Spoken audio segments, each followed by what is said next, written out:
Hello Taurus, and welcome back to the channel. I'm Jen with Bohemian Path Tarot, and it is time for June readings. This month I have the Magical Hours Tarot. It's a new deck. I had to check the title. And as always, these are general readings for a general Taurus audience. So that means it's not the same as a one-to-one reading. It might really resonate with you. It might resonate here and there. So please just take what resonates and leave the rest for another Taurus. I invite you to check out the videos for your major placements. So your sun sign, your rising sign, and your moon sign. Or, feel free to check out the videos for any sign you want. You're welcome to them. I am going to go ahead and shuffle, and if you've been here before, you know that I fast forward the video over the shuffling part and get right into the laying out of the cards. So hang with me and we'll skip right to the reading for you. I'll see you there.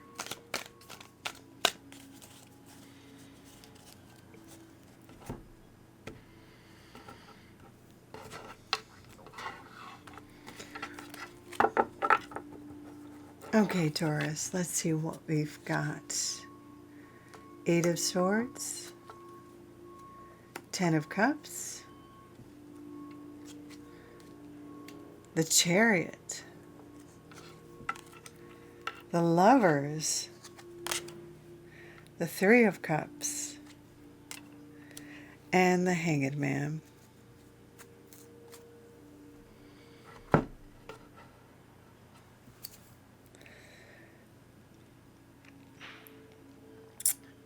Okay, let's get some of these more in focus here. That's better. So the first thing I'm noticing is that half of your reading is major arcana. You've got the Lovers, Chariot, and Hanged Man or Hanged One. So we're looking at some big internal shifts that will inspire some external changes. We have 2 Cups cards, and Cups tend to deal with the emotional connections with the people in our lives. And we start with this Swords card, the 8 of Swords card, which is the only Swords card. Now, often swords have to deal with information and our mental life, but this particular sword card is misinformation. It's about how we sort of lie to ourselves. You can kind of see it in the artwork here. And it's kind of those lies we've collected throughout our life. Those mean lies we've collected. And maybe we didn't even mean to. They might not even be conscious lies. But they're the lies that kind of keep us stuck. They're the lies that keep us bound. They're the lies that keep us from being really productive and from going to where we want to go.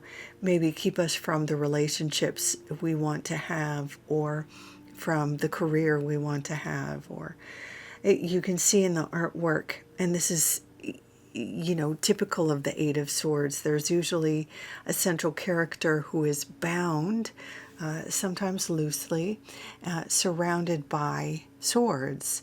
Now, this character, and also blindfolded, this character is not really threatened by anyone else. There's no one else in the picture.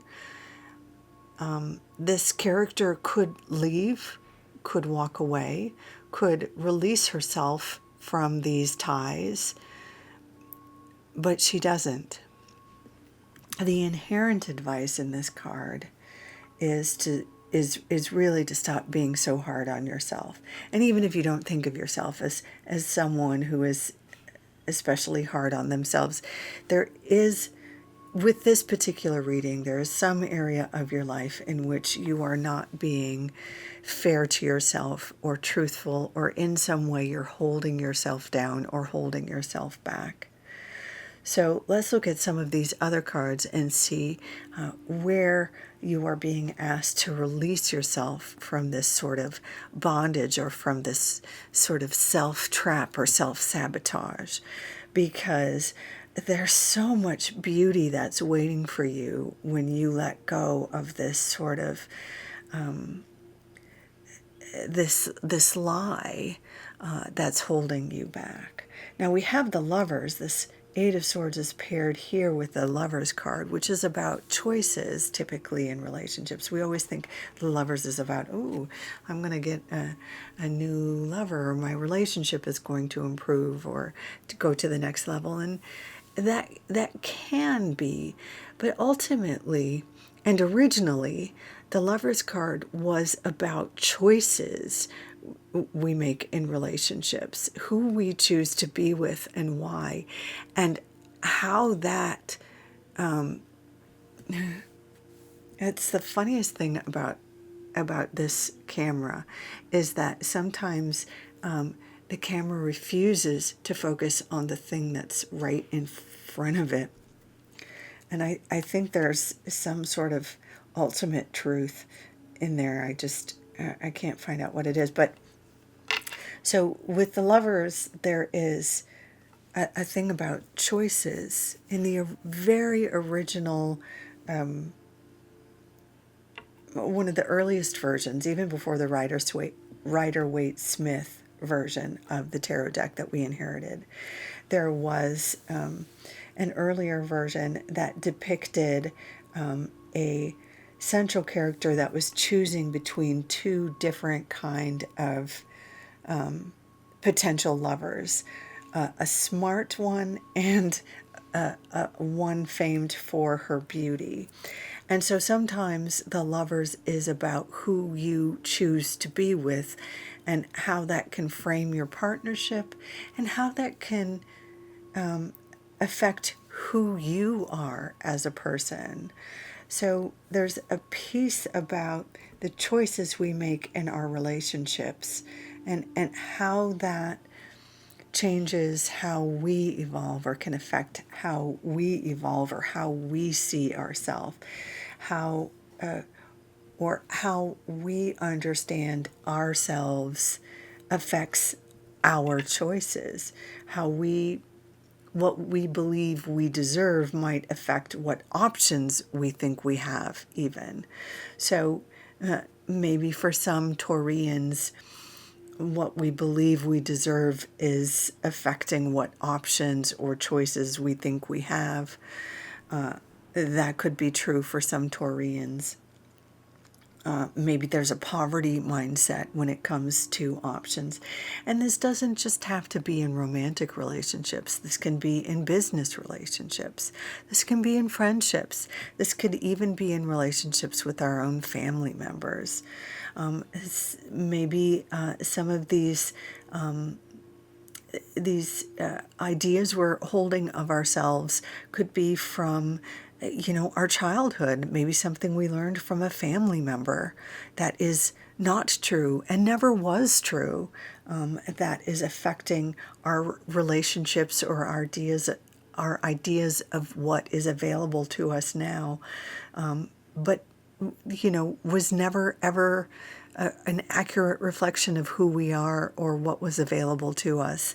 So once we let go of the ties that bind, and free ourselves from these bits of false information, let go of these binds, and take off the blindfold and open our eyes to what really is available, what options we really have in our relationships with potential employers, with potential lovers, or current lovers, with our family members and friends. We see in the middle of the month the Three of Cups is a party card. This is such a social event, just for fun, getting together with friends for to enjoy each other's company, to renew bonds. This could be, the Ten of Cups is also a social card. This is a renewing of bonds. This could be a wedding. This could be a engagement party. This could be a graduation party. This is, as tens are the end of this cycle and the beginning of a new cycle, this could be the renewing of something, starting over, starting fresh. This could be a like a christening, welcoming a new family member into the world, something like that. But we see a very social sort of mid-June, and a very happy feeling of connection socially. This could also be, I should say, this could also be for any single Taurians if you're looking at getting back into the dating world.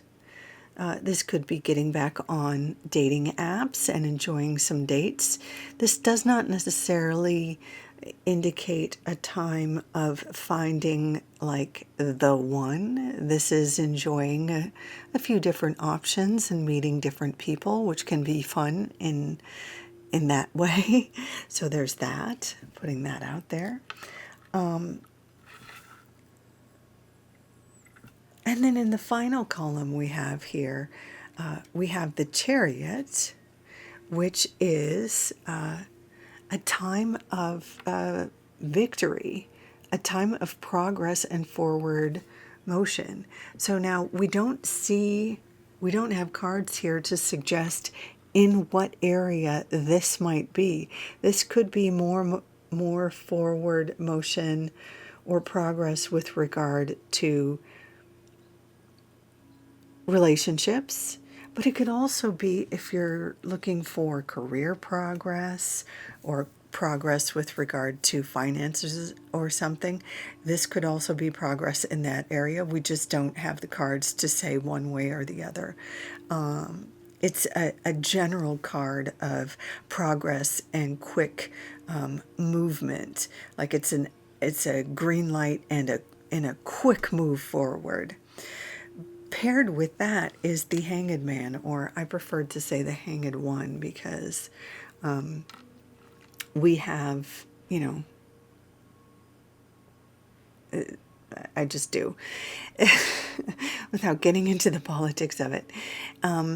And in the Hanged Man, in this version, I mean, is that gorgeous artwork or what?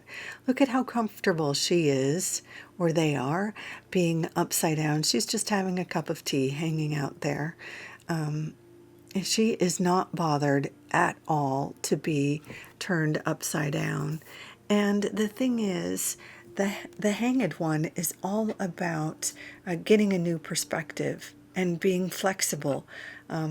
And normally this card indicates a new perspective gives you a better idea, or an epiphany, or a better way of going about things. So it could be that this new perspective, this new vantage point, gives you the big idea that allows you to move forward or make this sudden progress in whatever area. Again, we don't see where this big epiphany is. It could happen in any area or in all areas. This could be like a sudden evolution. But even though the Eight of Swords is not a major arcana card, it does seem to have the most weight in this reading. even though we have this beautiful Chariot, Hanged One, and Lover's card, which have a lot of weight and which are supporting progress and movement and success in multiple areas of your life, this is the key. It's about letting go of some stuff that you've carried possibly since childhood that simply was not true, or that has been holding you back, or misinformation, possibly lies. Something that a new vantage point or a new awareness or an epiphany allows you to let go of something that frees you from these binds, these ties, misinformation, whatever it is, that allows for progress and these successful parties, social events, celebrations with your nearest and dearest.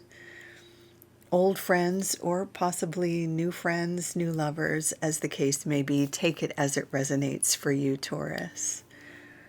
So I'm going to leave it there for you. Thank you so much for dropping by. If this was helpful, I hope you'll consider leaving a like or a comment, subscribe. In any case, please take good care. Until next time, bye for now.